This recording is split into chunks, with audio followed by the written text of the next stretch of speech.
Assalamualaikum warahmatullahi wabarakatuh. Perkenalkan, nama saya Muhammad Faizal dengan NIM 214 10 10 711 dari kelas MTK. Di sini saya akan menjelaskan ulang materi fikih yang udah kita pelajari di semester 3. Baik, kita langsung ke materi yang pertama. Materi yang pertama ialah perkembangan ilmu fikih pada masa Rasulullah SAW sampai ke masa modern. Di masa Rasulullah SAW ini disebut dengan periode risalah, karena pada masa-masa ini agama Islam itu baru didawahkan oleh Nabi. Dan pada masa ini, ketika ada suatu persoalan atau permasalahan, sepenuhnya itu diserahkan kepada Nabi. Kemudian masa sahabat, para sahabat untuk menyelesaikan persoalan-persoalan baru itu kembali kepada Al-Quran dan Sunnah Nabi. Kemudian pada masa mazhab, pada masa ini fikih mengalami perkembangan sangat besar dan melahirkan mazhab-mazhab besar yang kita kenal sampai sekarang, yaitu ada 4 mazhab. Yang pertama mazhab Hanafi, Maliki, Syafi'i, dan Hambali. Kemudian pada masa modern, dalam hal ini modernisasi atau pembaruan hukum Islam melalui mekanisme ijtihad, berarti upaya melakukan pemahaman penafsiran terhadap Al-Quran dan hadis Nabi secara kreatif sehingga antisipatif terhadap perkembangan zaman. Materi yang kedua ialah pengertian ilmu fikih. Fikih secara bahasa bermakna pemahaman, sedangkan secara istilah fikih dimaknai sebagai pemahaman mengenai ibadah-ibadah berdasarkan syariat. Urgensi ilmu fikih. Salah satu unsur yang menjadi pilar agama Islam ialah ilmu fikih, di mana ilmu fikih ini dalam Islam sangat dibutuhkan, atau dalam kata lain urgensinya tidak perlu diragukan lagi. Bahkan ada beberapa dalil dan realita yang mengenai pentingnya mempelajari ilmu fikih, yaitu dalil syar'i dan dalil as-sunnah. Jadi kita bisa simpulkan kalau kita ingin melakukan suatu ibadah dengan baik dan benar, kita harus mempelajari ilmu fikih. Materi yang ketiga ialah aliran-aliran ilmu fikih. Yang pertama ada aliran Syafi'iyah. Aliran ini juga disebut aliran jumhur ulama. Aliran ini disebut Syafi'iyah karena Imam Syafi'i adalah tokoh pertama yang menyusun usul fiqh dengan menggunakan sistem ini. Kemudian yang kedua aliran Hanafiyah. Sistem yang digunakan aliran ini dapat dipahami karena usul fiqh baru dirumuskan oleh pengikut mazhab Syafi'i setelah Abu Hanifah atau pendiri mazhab ini meninggal. Yang ketiga ada aliran Mutaakhirin. Aliran ini adalah gabungan dari aliran Syafi'iyah dan Hanafiyah. Para ulama yang menggunakan aliran ini adalah para ulama dari kalangan Syafi'iyah dan Hanafiyah. Pemikiran yang diterapkan pada aliran ini adalah para ulama dalam pembahasan yang memadukan antara dua aliran tersebut. Materi yang keempat adalah pengertian taklid, talfiq, dan ittiba. Pengertian taklid adalah mengikuti seorang di dalam mengambil suatu hukum tanpa melakukan ijtihad dalam memutuskan sebuah hukum dan juga tidak menggunakan dalil. Kemudian pengertian talfiq ialah memperoleh atau mematuhi suatu peristiwa diambil dari mazhab yang berbeda. Dan pengertian ittiba ialah menuruti atau mengikuti orangnya disebut dengan muttabi. Materi yang kelima ialah sumber hukum Islam. Sumber hukum Islam ini ada 2. Yang pertama sumber hukum Islam muttafaq atau sumber hukum yang disepakati oleh para ulama. Contohnya itu seperti Al-Quran, hadis, ijma, dan qiyas. Kemudian yang kedua ada sumber hukum Islam muktalaf atau sumber hukum yang tidak disepakati.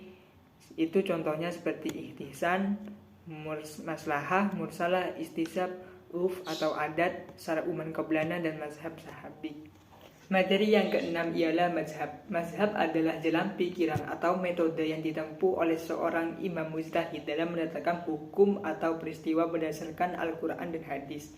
Lahirnya mazhab ini tidak bisa terlepas dari perkembangan hukum-hukum Islam sebelumnya, yaitu pada masa Rasulullah dan sahabat. Ada 4 mazhab yang kita kenal sampai sekarang, yaitu mazhab Hanafi, Maliki, Syafi'i, dan Hambali.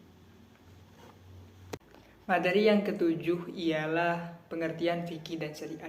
Di materi sebelumnya kita udah mempelajari pengertian fikih dan sekarang kita akan mempelajari pengertian syariat. Secara istilah sendiri, syariat memiliki arti sebagai tata aturan atau hukum yang disyariatkan oleh Allah kepada semua hambanya untuk diikuti. Hubungan antara fikih dan syariat. Yang pertama, syariat merupakan pedoman yang digunakan oleh kaum muslim sebagai penunjuk hidup di mana di dalamnya terdapat ketetapan-ketetapan Allah dan ketetapan Rasulnya. Fikih merupakan kumpulan ilmu yang bertugas dalam menyusun norma-norma dasar serta ketentuan yang terdapat dalam sunnah Nabi. Hubungan antara syariat dan fikih sangat erat dan tidak dapat dipisahkan.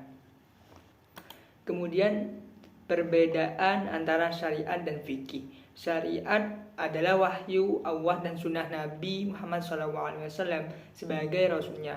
Fikih adalah pemahaman manusia yang memenuhi syarat tentang syariat dan terdapat dalam kitab-kitab fikih. Syariat merupakan fundamental, mempunyai ruang lingkup lebih luas, sedangkan fikih instrumen terbatas pada hukum yang mengatur. Di materi yang ke-8 kita akan mempelajari tentang pengertian ilmu fikih dan pengertian usul fikih. Di materi sebelumnya kita udah mempelajari pengertian fikih. Sekarang kita tinggal mempelajari pengertian usul fikih. Usul fikih bisa dijelaskan sebagai kaidah yang mendasari diraihnya potensi atau kemampuan kaidah yang menguasai hukum-hukum perbuatan dari dalil-dalil kasus per kasus. Perbedaan antara fikih dan usul fikih. Fikih adalah ilmu yang membahas tentang hukum-hukum aktual yang dicari penetapannya melalui pemahaman yang mendalam tentang dalil syara atau tafsili yang terperinci. Sedangkan usul fikih adalah ilmu tentang aturan dan pembahasan yang digunakan sebagai sarana untuk mengetahui hukum-hukum syara yang berkaitan dengan suatu tindakan dari dalil-dalil yang spesifik. Jadi lebih spesifik gitu subjeknya kalau usul fikih. Materi ke-9 ialah tentang riba. Pengertian riba. Menurut bahasa, riba adalah tambahan atau az-ziyadah. Sedangkan menurut istilah, riba adalah tambahan dan membesar. Namun bukan semua yang tumbuh merupakan riba, sebab zakat memiliki pengertian tumbuh dan berkembang. Namun hal ini bukan termasuk riba. Pengertian riba menurut 4 mazhab sebagai berikut. Yang pertama, menurut mazhab Hanafi, riba adalah kelebihan yang dilakukan pembeli dan penjual dalam tukar-menukar namun bukan merupakan imbalan. Yang kedua, menurut Imam Syafi'i, riba ialah adanya imbalan pada transaksi yang tidak diketahui takaran dan ukurannya pada saat transaksi atau adanya penundaan saat penyerahan kedua barang yang ditukarkan salah satunya. Yang ketiga, menurut mazhab Maliki, riba menurut mazhab Maliki ini hampir sama dengan mazhab Syafi'i. Namun, yang membedakan ialah ilat transaksi yang tidak kontan pada bahan makanan yang bisa tahan lama.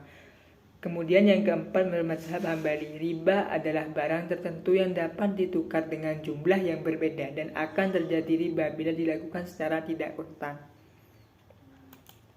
Kemudian ada dalil tentang riba yang berbunyi wa halawahul bai'ah wa harrama riba. Artinya, padahal Allah telah menghalalkan jual beli dan mengharamkan riba. Jadi, hukumnya riba ini adalah haram. Macam-macam riba, itu ada 2. Ada riba qard dan riba jahiliyah. Riba qard ialah adanya syarat kepada orang yang berutang sebabkan adanya suatu kelebihan. Riba ini tergolong kepada riba nasi'ah. Sebagai contoh riba ini ialah seorang meminjam uang sebesar 50.000 dan seseorang yang meminjam akan memberikan tambahan dengan sebab untuk memenuhi syarat kepada orang yang meminjamkan. Yang kedua, riba jahiliyah. Riba jahiliyah adalah adanya kelebihan yang diberikan dari seorang yang berutang kepada orang yang memberi hutang dengan sebab tidak membayar pada waktu yang telah ditentukan oleh kedua orang tersebut. Riba jahiliyah dibagi menjadi 2 di antaranya. Yang pertama itu ada riba fard. Riba fard ini merupakan pertukaran barang yang sama namun terdapat takaran yang berbeda.